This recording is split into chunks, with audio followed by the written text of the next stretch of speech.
Hello friends, video बहुत ही important है। ठीक है, तो यार आप है ना इसको बिना स्किप के एंड तक देखना। फर्स्ट ऑफ ऑल, सेकेंड वाली बात, अगर आपको ये वीडियो हेल्पफुल हो ना तो गाइस आप है ना जरूर से चैनल को सब्सक्राइब कर देना, दूसरों को भी शेयर करके रखना। ठीक है, अब देखो यहाँ पे अगर आपके पास है ना माइक्रोसॉफ्ट ऑफिस से आपके लैपटॉप में और ये टेम्पररी है ना इनएक्टिव हो चुका है, या फिर आप है ना अगर इसको कोई भी MS ऑफिस पे वर्क करने के लिए जाते हो, या फिर एक्सेल ले लो, या फिर माइक्रोसॉफ्ट वर्ड, पावर पॉइंट, तो वहाँ पे है ना आपको इसको डिसेबल करके ऊपर आपको मैसेज शो हो जाता है कि आपका है ना ये परचेस करना पड़ेगा, आपका माइक्रोसॉफ्ट एक्सपायर हो चुका है। तो गाइज इस सिचुएशन में आप क्या करोगे, राइट?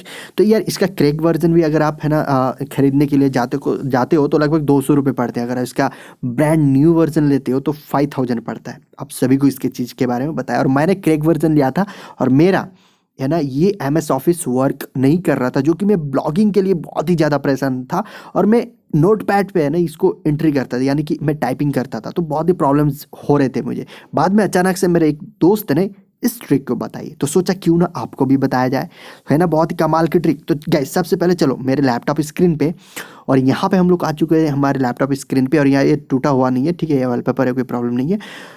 तो देखो यहाँ पे फर्स्ट ऑफ ऑल मैं आपको मेरा MS वर्ड ओपन करके दिखाता हूँ फर्स्ट ऑफ ऑल। तो उसके बाद गाइज यहाँ पे पहले मुझे एरर आ रहा था कि ऊपर है ना मुझे एक्टिवेशन की पूछ रहा था। उस की के बारे में मैंने बहुत ही सारे रिसर्च की, यूट्यूब पे वीडियोस देखे, वेबसाइट में गया, अलग अलग है ना कीज़ को ट्राई किया, लेकिन नहीं, कोई भी ट्रिक काम नहीं किया। लेकिन फाइनली मेरे दोस्त ने जो बताया वो वर्क किया। अब देखो यहाँ पे मैं इसको वर्क कर पा रहा हूँ, कोई भी ऑप्शन में यूज़ कर पा रहा हूँ, सेव कर पा रहा हूँ, शेयर कर पा रहा हूँ, कुछ भी, राइट? तो ये चीज़ है ना आपके सिचुएशन पे MS ऑफिस तो है, लेकिन ये डिजेबल हो चुका था, और यहाँ पे ऊपर पॉपअप मैसेज आता था कि आपको है ना की डालना पड़ेगा। तो यार बहुत ही प्रॉब्लम है, राइट? तो फर्स्ट ऑफ ऑल आप इसको क्लोज कर दें। क्लोज करने के बाद आप अपने माई कंप्यूटर स्कीम पे चले जाएं, यानी कि माई कंप्यूटर ऑप्शन जो है ना वहाँ पे चला जाए, C ड्राइव पे चले जाना है, ठीक है।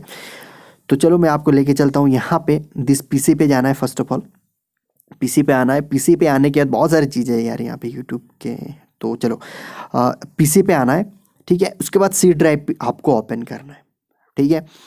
तो C ड्राइव को ओपन कर लो, स्टेप बाय स्टेप यार फॉलो करो, है ना।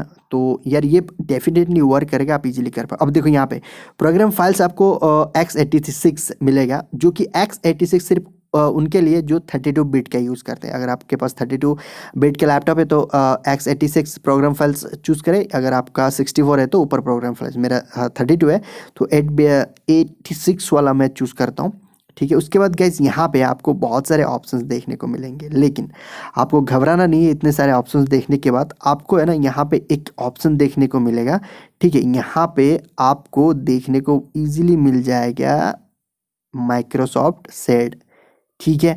तो जैसे आपको माइक्रोसॉफ्ट सेड मिल जाए, इसको मिलने के बाद आपको यहाँ पे एक ऑप्शन मिलेगा, सबसे यहाँ पे देखिए लंबा वाला, हाँ, ऑफिस सॉफ्टवेयर प्रोटेक्शन प्लेटफॉर्म, इसको आपको क्लिक करना है।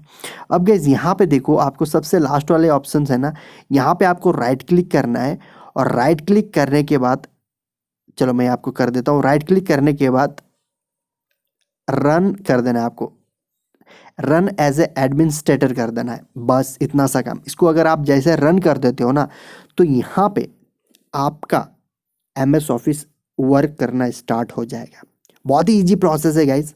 कुछ भी ना समझ में आई हो तो let me know in the comment section, ठीक है। कुछ भी डाउट्स हो तो नीचे मुझे पूछ सकते हो। नेक्स्ट अगर आपको कुछ प्रॉब्लम हो तो डेडिकेटेड वीडियो में बना के दे सकता हूँ। तो बस गाइज आज के लिए इतना ही, मिलते हैं अगले नए टॉपिक में। तब तक के लिए देखते रहें और सीखते रहें। Thanks for watching guys, bye.